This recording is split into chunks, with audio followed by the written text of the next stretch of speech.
When World War II erupted, the world's armies were racing to modernize their arsenals. Nations introduced new automatic rifles, faster tanks, and experimental aircraft. But among the gleaming machines of war, America's standard-issue pistol seemed like an artifact from another age, the Colt M1911.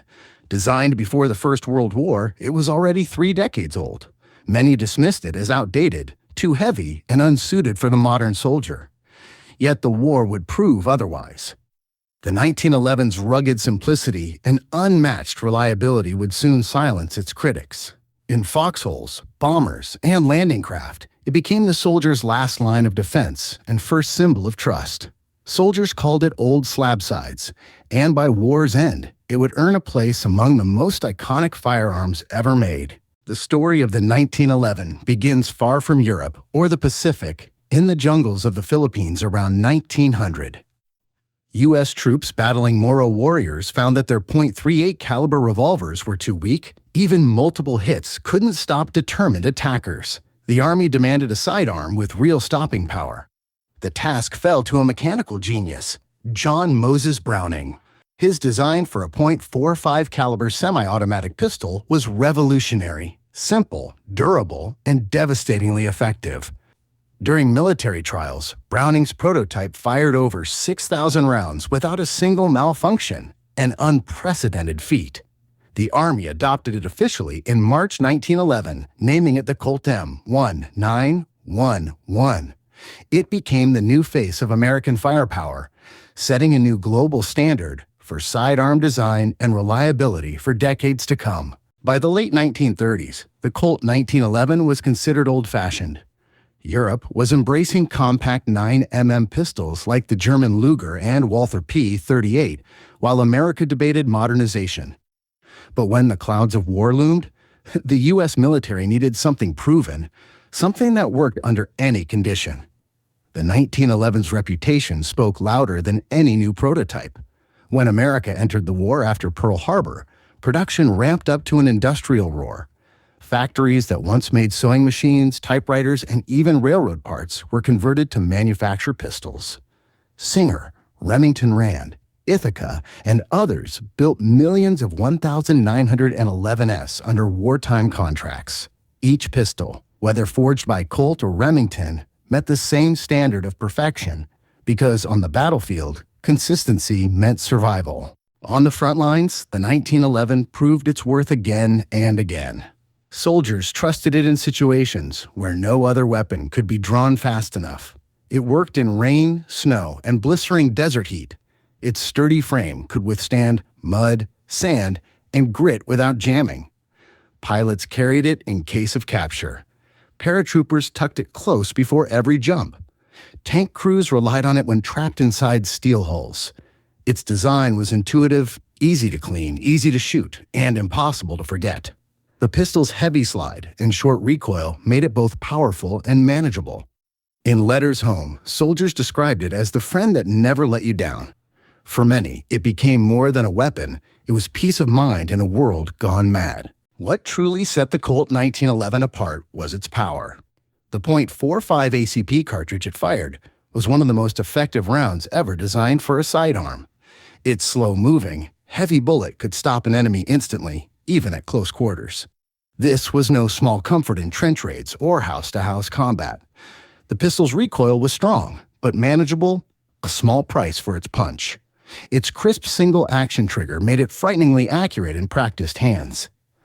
Though it held only 7 rounds, experienced soldiers made every shot count.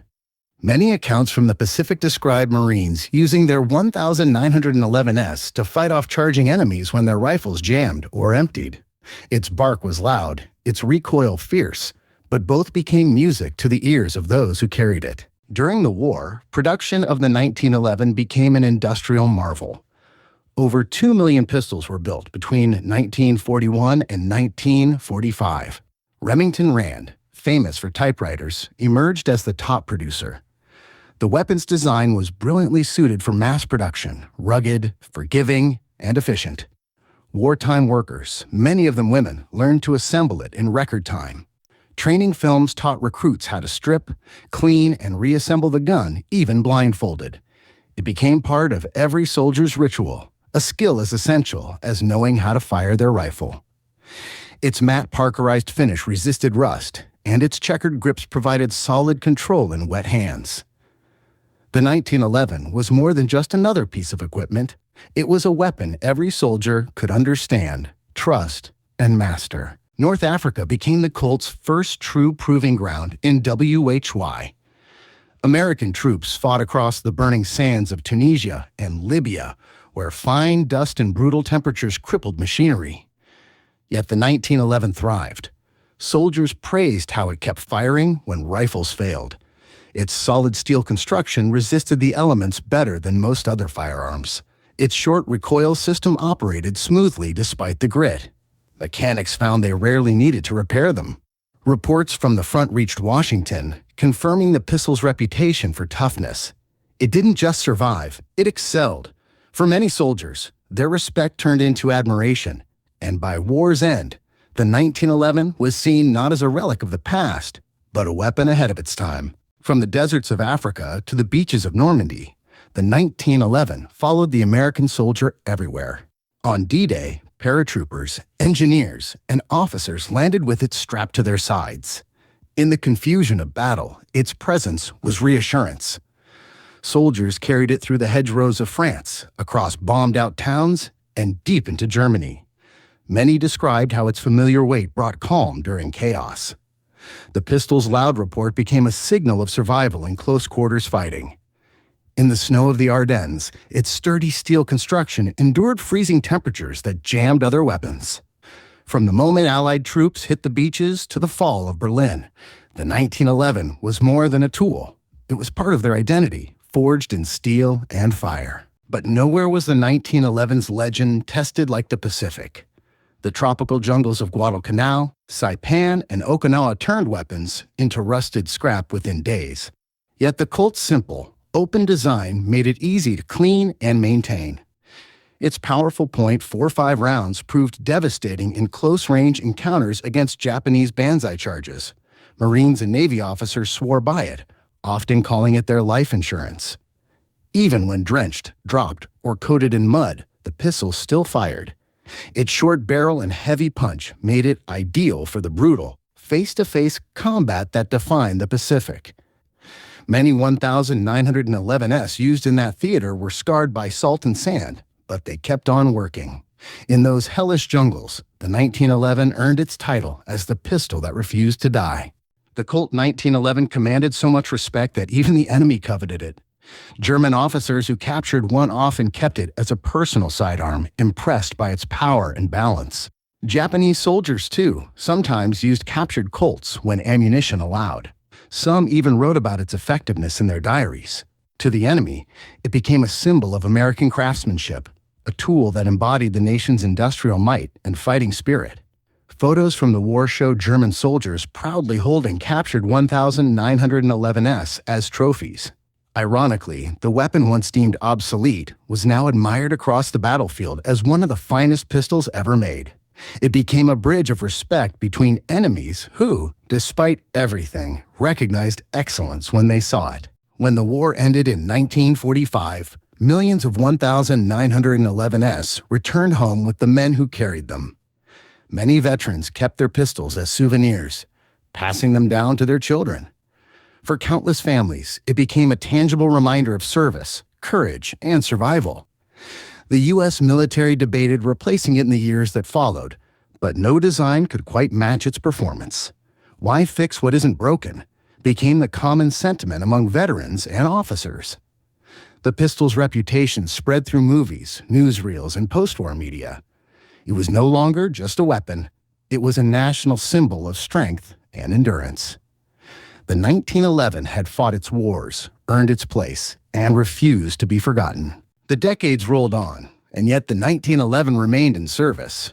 When the Beretta M9 replaced it in 1985, elite units like Marine Force Recon and Delta Force refused to give it up. They valued its natural aim, accuracy, and the unmistakable authority of its .45 round. Customized versions with modern parts continued to see combat in Iraq and Afghanistan. Meanwhile, civilians embraced it for defense, sport, and law enforcement.